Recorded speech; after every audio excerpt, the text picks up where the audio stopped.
This is an AV Nation special. My name is Tim Albright. I am your host. This special, we're going to focus on digital signage, all things digital signage, as well as the Digital Signage Expo. DSE comes your way if you happen to be in Vegas or if you're going out for the show. The show itself is 16th and 17th of March, again in Vegas. They're actually doing a couple of sessions a couple of days beforehand. We'll talk about that in a second. First and foremost, though, let me introduce my guest. Here we have the founder of Porter Digital Signage, Jeff Porter. How are you, sir? Good, sir. Thank you. We also have another founder, Mr. Bob Kilmeyer, founder and president of Computer Control Design. Welcome, sir. Thank you. And last but not least, Andrea Verone. Andrea is from the actual Digital Signage Expo. Welcome, ma'am. Hi, thank you. Andrea, we'll kick it off with you since we already mentioned the sessions. You guys have got a couple of new classes going on a couple of days before the actual show floor opens. One of the things about shows like that, you've got training and classes that goes on. What are some of the new ones you guys have got? Yeah, so the actual trade show floor is open on Wednesday and Thursday. However, prior to that on Tuesday, one thing I think your audience would be interested in is a brand new connected screen conference. So it's geared strictly toward integrators and installers, and that's something that you can go on our website and register for. Again, that's going to be taking place on the Tuesday before DSE. So I'd highly recommend your audience check that out. The Digital Signage Expert Certification Group course is also going on Tuesday, as well as some other events. So you can head to our website at www.digitalsignageexpo.net, and the full schedule is laid out on there. Very good. Real quickly, what exactly? Because you mentioned the fact that you're targeting in this specific class, easy for me to say, integrators, traditional AV integrators. What exactly are they going to be learning in that class?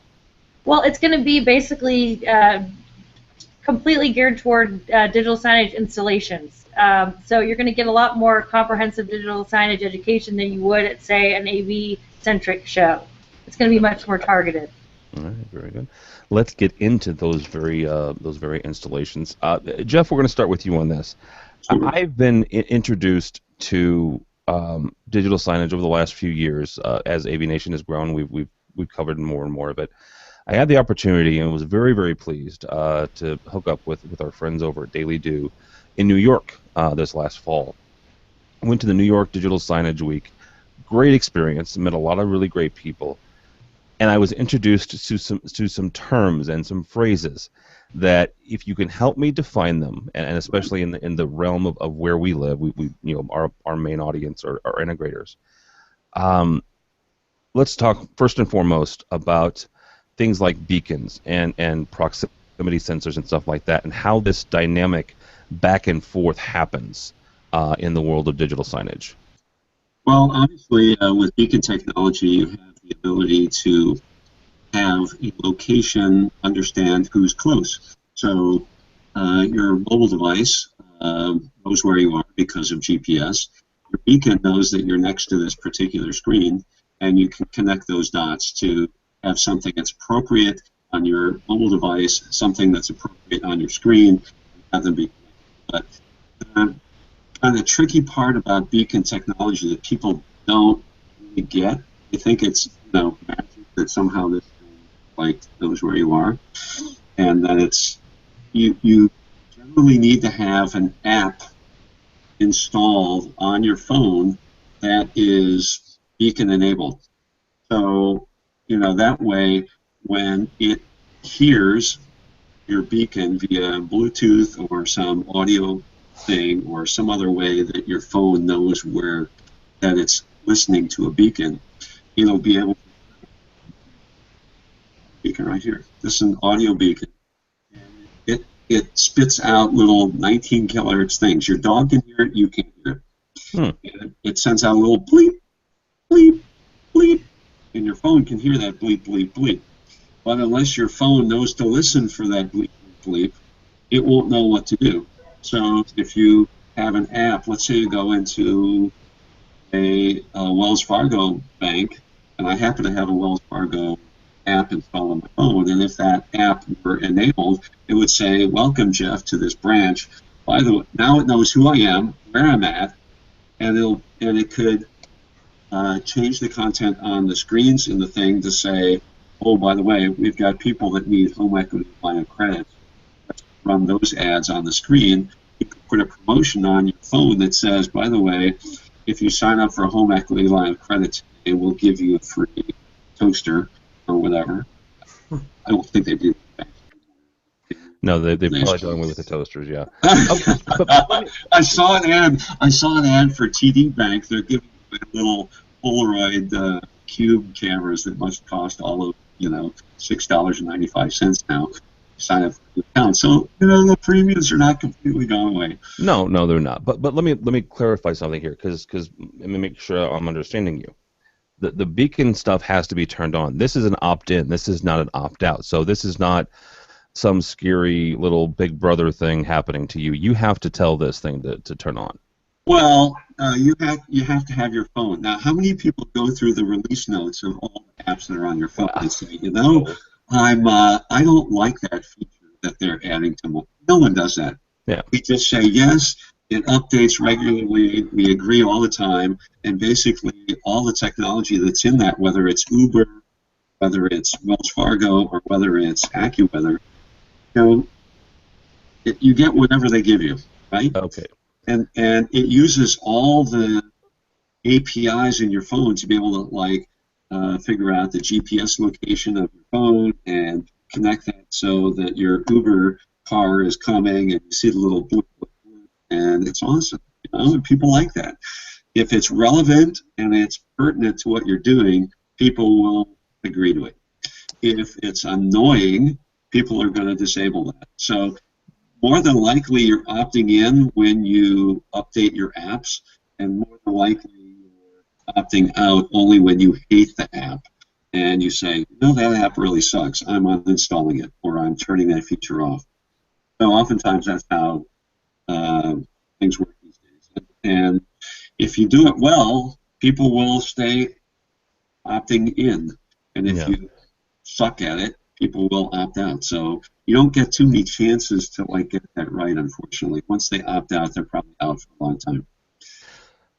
Bob, let's bring you on this and take some of that software part, right? Is there a magic bullet or one great software application here that runs all these well? I mean, my understanding, again, limited as it is when it comes to digital signage, is that there are several. I almost said thousands. There's probably not thousands, but there are thousands. But there are several. And most, as in the auto industry, most cars have got four wheels. They've got a steering wheel, they've got a brake, they've got an accelerator pedal, they've got a gear shift, right? So there's, most technology platforms for digital signage pretty much do the basics. So the only question is when you have a special requirement, maybe you've got a diverse network and you need to be able to work with both PC-based players and Android players and Samsung screens, or maybe you've got interactive things that need to be able to pull stuff together. You may, pick a particular software platform that does that well.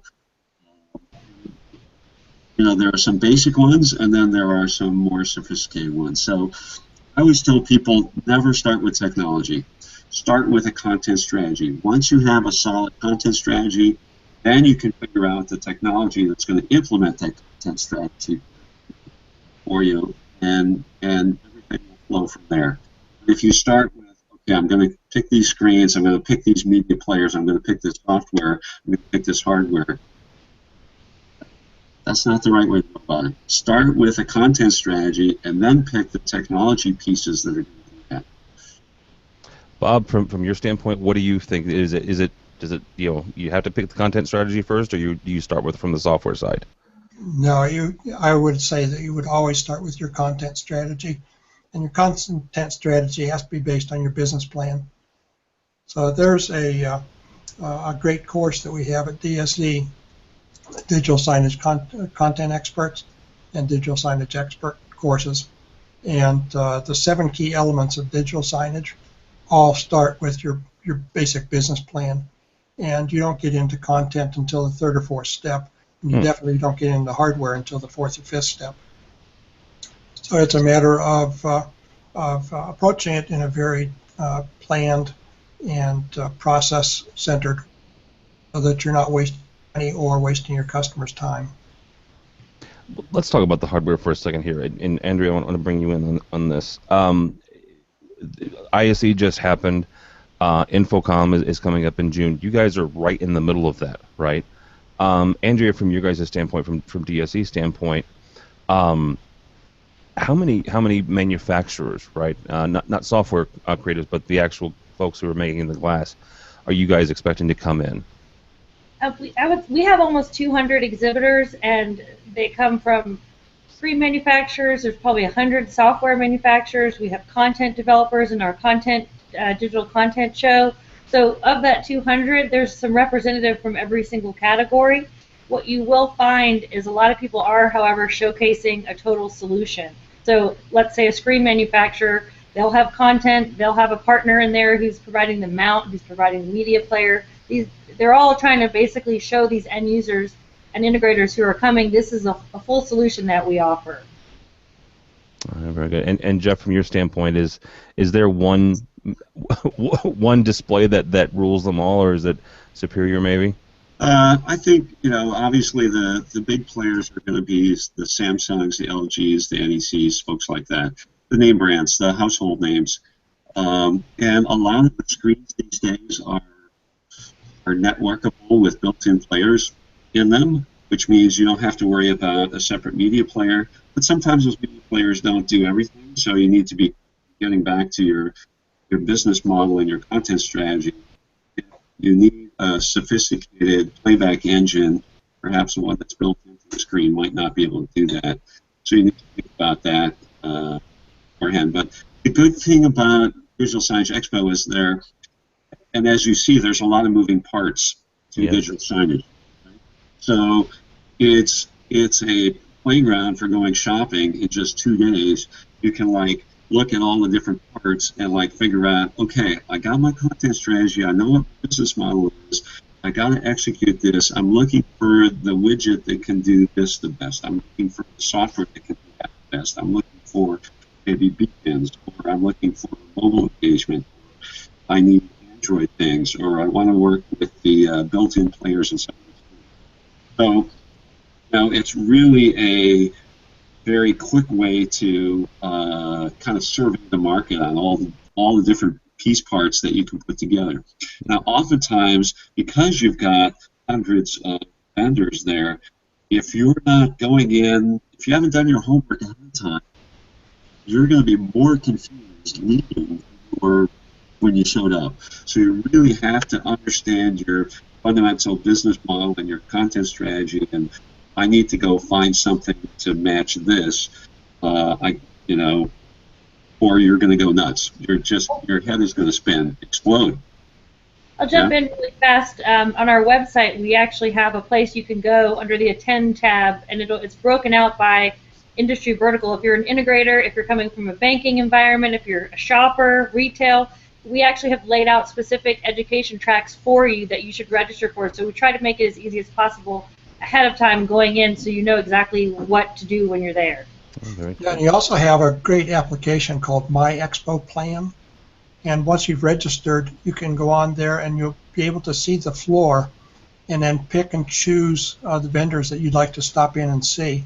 Oh, wow. They not only give you the physical location of that so that you can kind of do your own routing. It's a huge area. And but the other thing is that there's information about each one of those vendors that you can drill down into, go to their websites, find out more information so that you can really plan your expo to be more successful for you, to make sure that you get to see all the folks that you really want to see. But you can take a virtual tour of each one of these before you ever leave your office and head for Vegas. So I've done that myself, and I've been there for the last several years, and find that is just really a great tool to maximize the people I want to see and the time that I have to spend. Yeah, getting your way around a trade show in general is very, very key for making the best use of your time.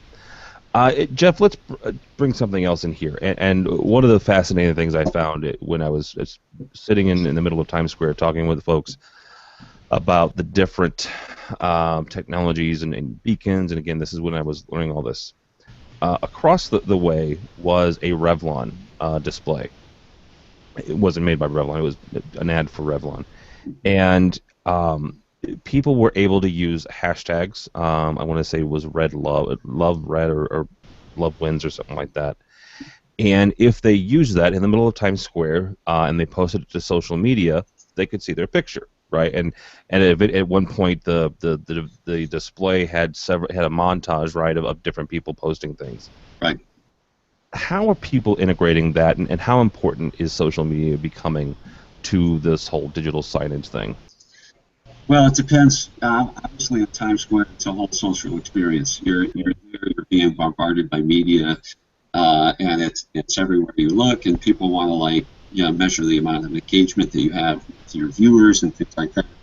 Especially in retail environments, where you've got customers, you'd like to enhance their shopping experience and things like that. In a bank or whatever the venue, entertainment venue as well. So it's very important that you try and engage with them a little bit more deeply, other than just, okay, see the screen, I'm good, right? So if you can engage with them in some other way, shape, or form, you'll have somebody that will be a repeat customer. So, and then if you happen to have done a hashtag, I know who you are, they're so it can kind of feed on itself and become a little bit viral. But I think going back to some of the moving parts of the digital signage landscape out there. So you show up with you got your business plan figured out, you got your content strategy figured out. I got to go, what do I go shopping for first? And you probably want to go shopping for a software platform that's going to implement that content strategy. And then once you have a software platform, you'll know what hardware platforms that software platform supports. Or if you don't, you ask the software vendor, what hardware platforms do you support? So then you can go shopping for hardware that matches that software. And then, okay, now I've got that. Now I need some help developing the content.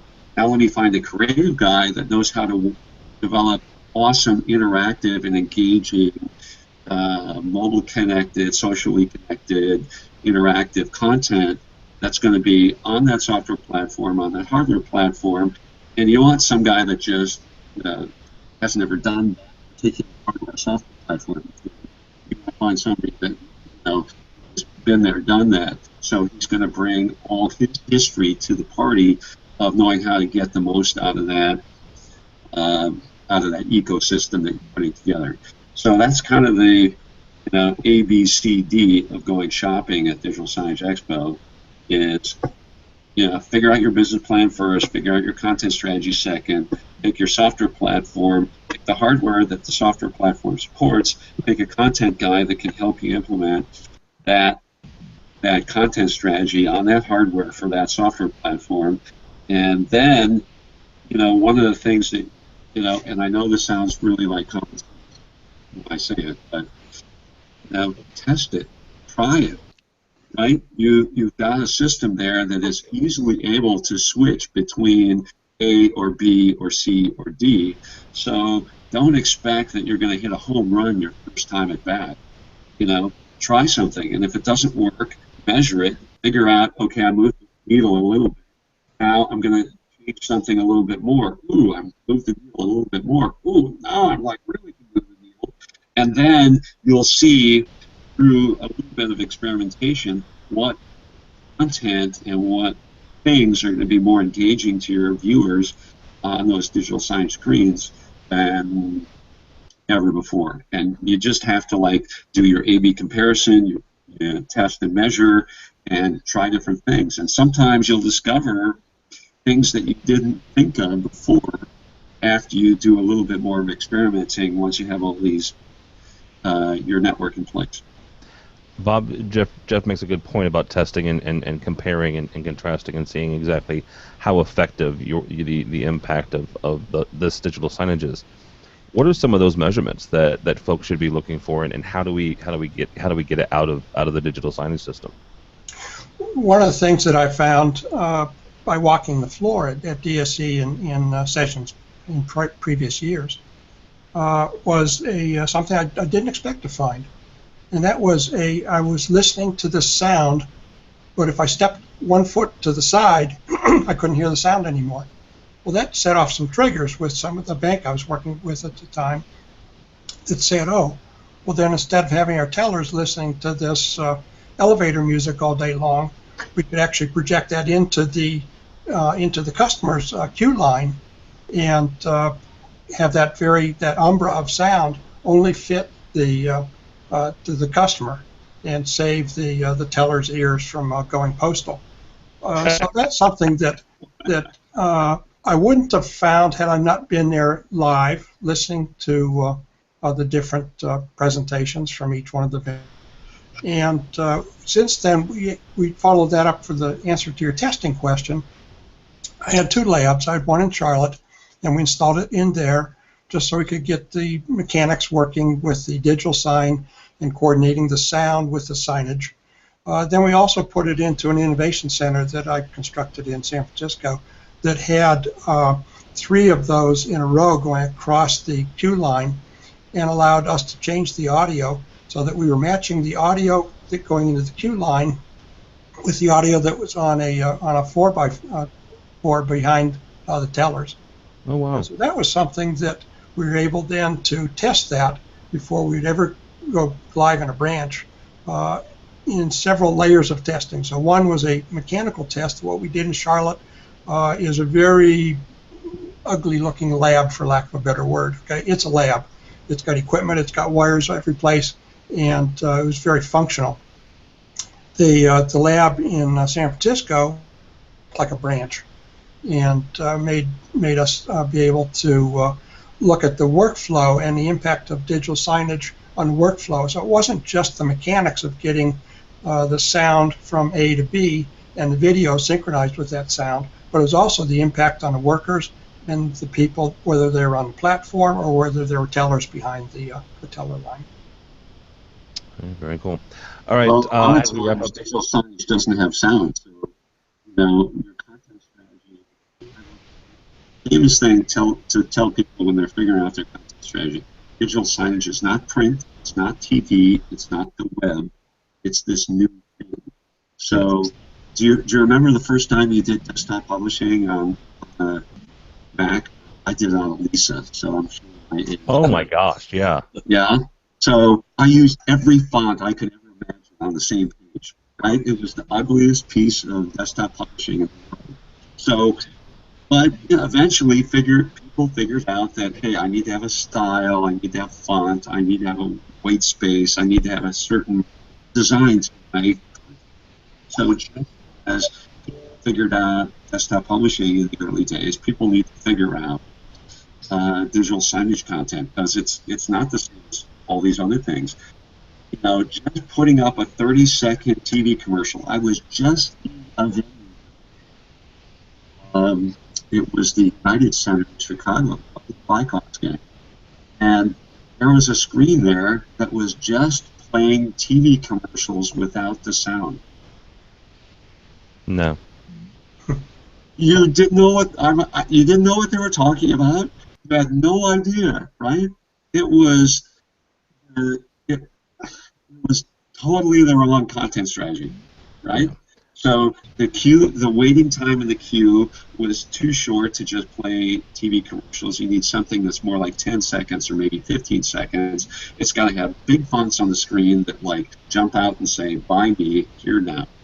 You got to have stuff that engages them most of the time without sound. Now, obviously, as Bob said, you can use these directional speakers if you know that the customer is always standing in that spot, and you can aim the sound at that spot. Yeah. And you can when you're standing in line at a bank queue, absolutely. Absolutely. And by the way, if you just turn on the sound and have it repeat every 30 seconds, somehow those speaker wires are going to get cut. Yeah, somehow, some way, yeah. Somehow. Yeah. Jeff, by the way, you may be the first person I've ever met that has actually owned a Lisa. just so you know. All right, Bob, we'll start with you on this one, and as we wrap up here, where are we going with this? I mean, we 3D was eh. I mean, there is auto stereoscopic, which 3D without glasses is a fancy schmancy way of saying that. Where is digital signage headed in the next couple of years? Well, I see a great interconnectivity between IT and AV. We'll be able to take the strengths of each one of those different venues and build a more cohesive, responsive solution to individual consumers. What I mean by that is you can take we were speaking about the beacons a minute ago. You can take that beacon technology, attach that to the proper equipment or display. Using your database, once you identify the individual that's standing in front of that screen, you can use the big data, another fancy buzzword, Yeah. that allows you to then customize that experience for that particular user based on the demographics that you have, and use that information to more personalize this process. And so I think that's going to be the future, is you'll be able to take the Internet of Things, the IoT as they call it, and be able then to trigger events on digital signage that will range from everything from collecting information about this through bidirectional audio. That same directional audio I mentioned a few minutes ago is also used in avatars to provide a very private conversation between that individual and, let's say, a response system that's answering questions from an avatar. And so we're going to see a more personal collectivity inside indoor signage facing the individual consumers. Very good, Jeff. Your 2 cents on where we're headed. Well, there's a lot of things happening in the industry. I would say IP-connected screens are definitely the future. And obviously, with the screen technology being more affordable, that's going to open up opportunities.